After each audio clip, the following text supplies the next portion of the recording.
que é a sociologia?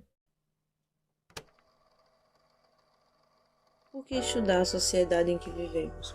Não basta vivê-la? Possível conhecer a sociedade cientificamente? A sociologia serve para quê? Essas são perguntas que muitos alunos fazem quando encontram essa disciplina na grade curricular. E as perguntas não param aí. A sociologia investiga os problemas que afetam o nosso cotidiano, evidenciando a estreita relação entre as questões individuais e as questões sociais. E viver em sociedade é, exatamente, participar dessa produção. Ao fazê-lo, acabamos produzindo a história das pessoas, dos grupos e das classes sociais. Para podermos pensar o que é a sociologia, precisamos entender o porquê foi preciso a existência da sociologia. Antes da sociologia, veio o rolê que a gente chama de sociedade. Como diz Delson Ferreira, sociedade é uma construção histórica, simbólica e prática que veio se formando a partir da necessidade de sobrevivência em grupo. Mas essa estrutura toda trazia muita desigualdade, opressão e conflito.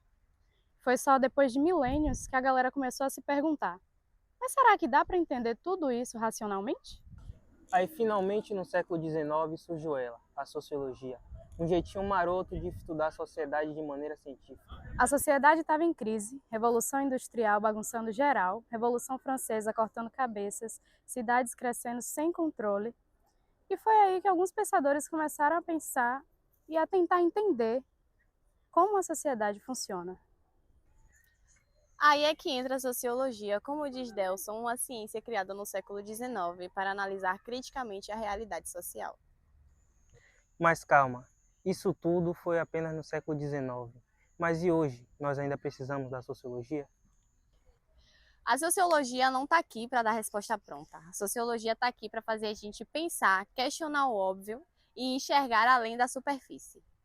Porque quando a gente entende as engrenagens do sistema, a gente pode deixar de ser só parte dele e passar a transformá-lo. Em algum momento, você já ouviu falar sobre Émile Durkheim? Durkheim foi um sociólogo francês do século XIX, que foi muito importante para o desenvolvimento da sociologia. Vamos ao tema de hoje. Émile Durkheim foi um sociólogo funcionalista francês do século XIX. Foi ele quem estabeleceu pela primeira vez a sociologia como disciplina acadêmica e é considerado um dos 3 sociólogos clássicos ao lado de Max Weber e Karl Marx. Pelo seu pioneirismo, determinou o objeto do estudo da sociologia e o método para explicar os fenômenos sociais, se tornando assim o precursor do funcionalismo. Você deve estar se perguntando, mas Lara, por favor, o que é esse tal de funcionalismo? E eu te explico nesse minuto. O funcionalismo é uma corrente sociológica que considera que o todo tem uma importância muito grande na definição das partes. Eu sei que nesse momento você deve ter pensado assim: ih, gente, isso parece até uma figura de linguagem. Calma que a gente ainda não tá falando de português não, tá? A gente tá só aqui, ó, no âmbito da sociologia. Colocando em termos práticos, é mais ou menos assim. O funcionalismo durkheimiano defende que todo e qualquer fenômeno social possui uma significação para a sociedade como um todo. Ou seja, que não há fenômenos sociais isolados, irracionais ou sem significado, mas todos eles estão integrados no sistema social. A partir dessa visão de que a sociedade define o indivíduo, Durkheim vai fundamentar um importante conceito que ficou conhecido como fato social. O fato social, para Durkheim, é toda a forma de pensar, agir, sentir que determina o comportamento dos indivíduos, ou seja, é basicamente como a gente se comporta, os conceitos, os preceitos e os valores que definem o nosso comportamento em sociedade. O Durkheim faz muita questão de deixar claro que esses fatos sociais são sempre externos. Vamos lá, o que significa isso? É a sociedade quem os produz, e não o indivíduo. As regras e os valores morais são, por exemplo, fatores externos, produzidos em conjunto pela sociedade e não por uma pessoa única. Por isso, os fatos sociais são sempre anteriores ao indivíduo. Para ficar mais fácil para você lembrar, fica a seguinte dica. Lembra do seguinte: a sociedade já estava pronta antes da gente chegar aqui. E aí, vamos lá. A segunda característica do fato social é que ele é sempre geral. Então, todo mundo reconhece que é legítimo, que é o que coordena e comanda a inter-relação entre as pessoas. E por fim, o fato social também é coercitivo. Palavra estranha, mas é isso mesmo. E isso significa que, quando o indivíduo age de uma forma não esperada pela sociedade, ele provavelmente sofrerá algum tipo de punição, censura ou alguma situação parecida com isso. Um exemplo para a gente entender melhor é o seguinte: existe a regra social que, ao comermos, estejamos de boca fechada, ou seja, não podemos podemos comer de boca aberta. Então, se uma pessoa comer de boca aberta, coisa que ela até pode fazer se quiser, porque ninguém é obrigado a nada nessa vida, tá? Ela poderá ser reprimida, sofrer uma coerção por estar quebrando esse fato social. Durkheim enxergava a sociedade como um sistema lógico e racional, onde cada instituição tinha seu papel fundamental para a sociedade. Durkheim acreditava que os nossos comportamentos são influenciados pelas regras sociais, e essas regras sociais ele intitulou de fatos sociais. Não tem como falar de sociologia sem falar de socialismo. Karl Marx foi um filósofo e sociólogo alemão que, junto com Friedrich Engels, dedicou a sua vida para estudar o socialismo científico. Para Marx, numa perspectiva histórica, todas as sociedades mantêm relações sociais de produção exploratórias, com uma elite detendo controle sobre a riqueza produzida pela classe oprimida. Nas relações sociais de produção do capitalismo, são observadas duas principais classes, que são posições ocupadas nessas relações. A burguesia, que controla os meios de produção e explora o proletário pela mais-valia, e o proletariado, aqueles que nada possuem além da sua capacidade de agregar valor pelo trabalho, e precisam, por isso mesmo, vender sua força de trabalho. Essas classes estão em constante conflito, chamado por Marx de luta de classes. Essa tensão decorrente da exploração de uma classe sobre a outra acontece porque os burgueses visam sempre maximizar seu lucro. Lembre sempre que o acúmulo é o objetivo do capitalismo. Enquanto o proletariado luta por condições minimamente dignas de existência. A mais-valia se dá por uma diferença de valor. Quando produzimos algo que é útil, esse objeto tem valor de uso. O valor de uso pode ser pessoal ou estar em coisas que não são negociáveis. É baseado na utilidade ligada às propriedades físicas do objeto. Um grande exemplo é o oxigênio, que é vital para todos os seres humanos e mesmo assim não é comercializável. O que define uma mercadoria é o valor de troca, ou seja, que haja uso social desse objeto. Uma mercadoria é um produto de trabalho que será trocado. E como medir o valor de troca? Pelo tempo socialmente necessário para a produção dessa determinada coisa. Se leva 3 horas para produzir um sapato e 6 para produzir uma lâmpada, então 2 sapatos valem uma lâmpada. Na mais-valia, o valor pago pelo burguês ao proletário para a produção das mercadorias e o valor que essas mercadorias alcançam no mercado são diferentes. Ou seja, quando usa a força de trabalho comprada do proletariado, a burguesia gera mais valor, já que o trabalho agrega valor à mercadoria, que necessita para remunerar por esse trabalho. Essa diferença só é possível porque o valor de uso da força de trabalho é maior que o valor de troca. No modo de produção capitalista, não são as pessoas o objetivo da produção, a satisfação de suas necessidades, mas a produção em si. Isso possibilita uma gestão fragmentada e eficiente do trabalho. Vivendo no período da Revolução Industrial, Karl Marx observou que os proletariados trabalhavam muito e não recebiam o condizente dos seus esforços. Dessa forma, ele incentivou os trabalhadores a se unirem e criarem greves e queimarem as máquinas. Dessa maneira, Marx concluiu que, em toda a história da humanidade, sempre houve a luta de classes, ou seja, duas classes em oposição, que sempre estiveram lutando, fazendo com que o trem da história continuasse a se mover. Em síntese, Karl Marx e a sociologia estão interligadas. E até hoje, o atual estudo da sociedade ainda é baseado nos estudos do materialismo histórico do sociólogo alemão. Bom dia a todos! Hoje vamos falar um pouquinho sobre sociologia. E como falarmos de sociologia se não falarmos do filósofo que criou essa ciência para estudar a sociedade? Tal pensamento pode ser descrito da seguinte forma: a sociedade precisa de ordem antes do progresso.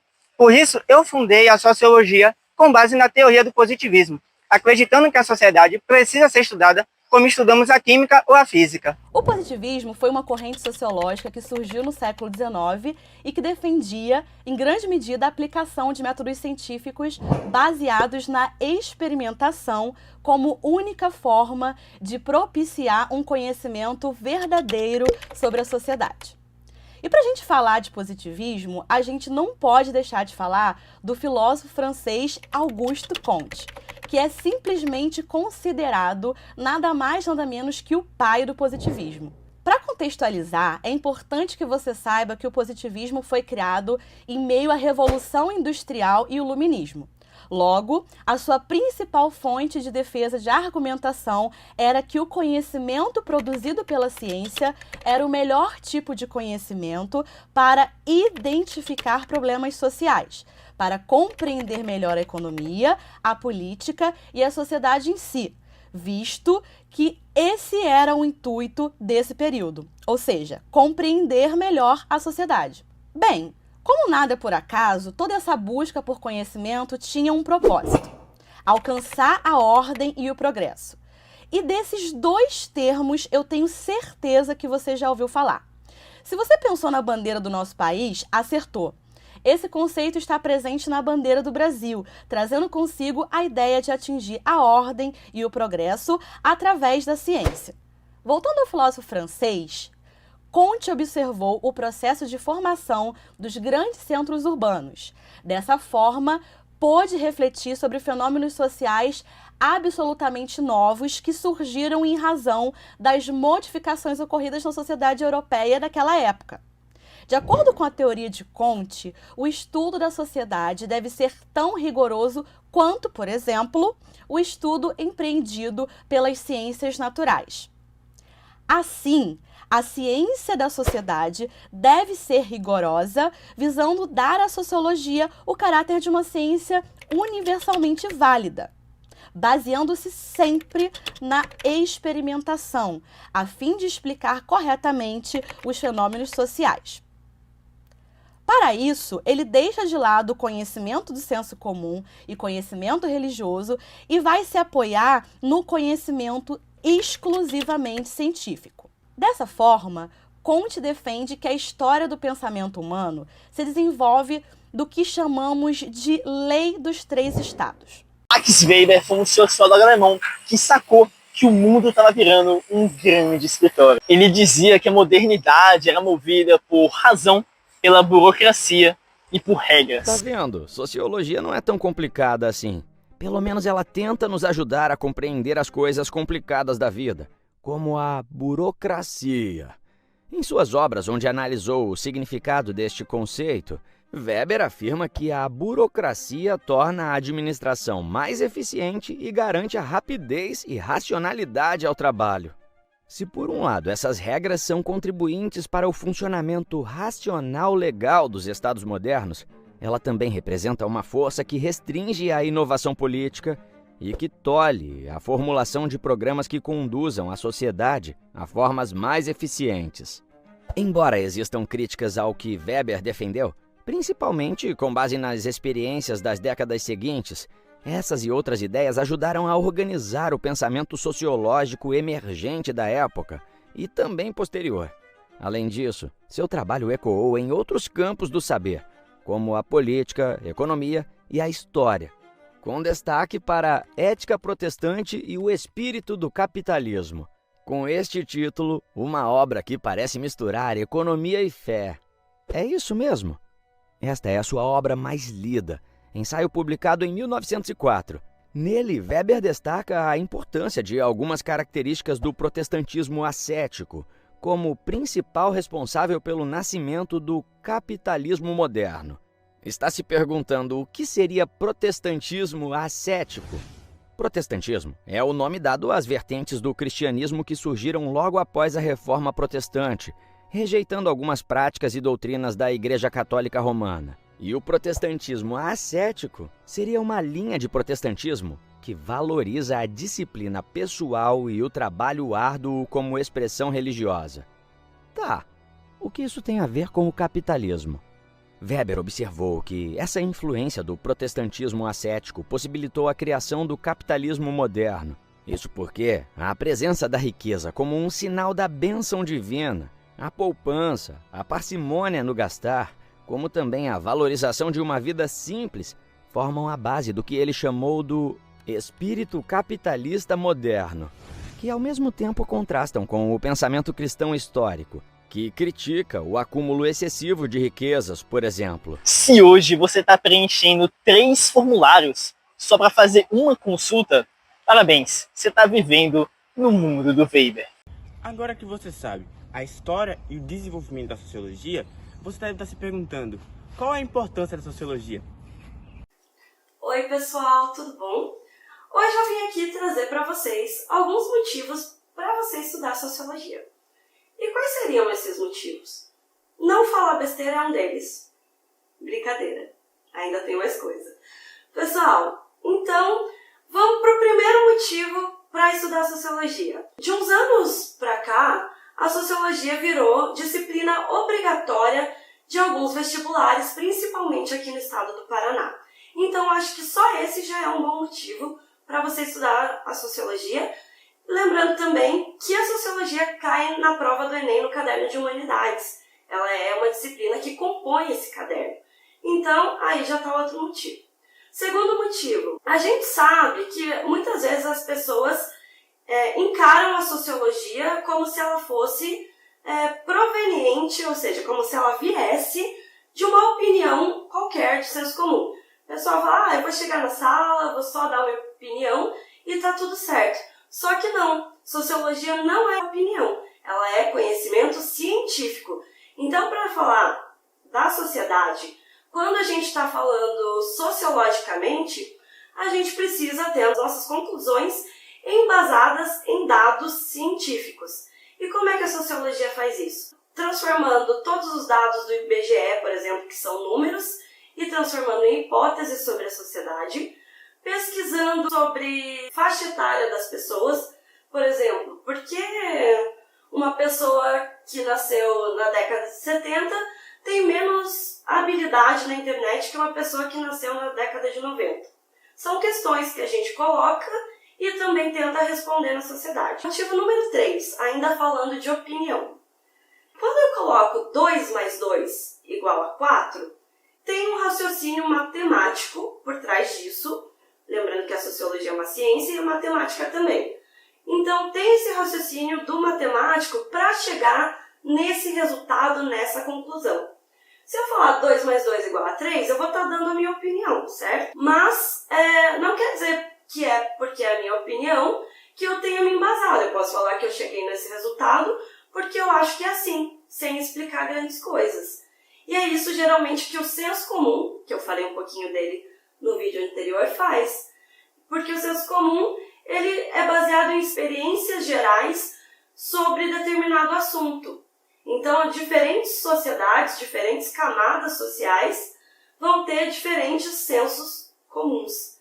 Mas o senso comum está longe de ser uma explicação. Então, a opinião está mais para o senso comum do que para o conhecimento científico. E é isso que a gente precisa desmistificar para a gente estudar a sociedade. Então, quarto motivo, é você entender melhor a sociedade, você estudar profundamente o meio em que você está inserido e meios que você também não conhece, porque muitas vezes a gente fala coisas por puro desconhecimento. Então a gente, por exemplo, se eu quero falar de uma sociedade, eu, além de pesquisar dados sobre ela, eu posso viajar para essa sociedade, entrar em imersão e mesmo assim a verdade da pessoa dessa sociedade vai ser diferente da minha verdade, porque nós temos visões de mundo diferentes. Então é isso. Isso, meus caros, é sociologia. Tchau!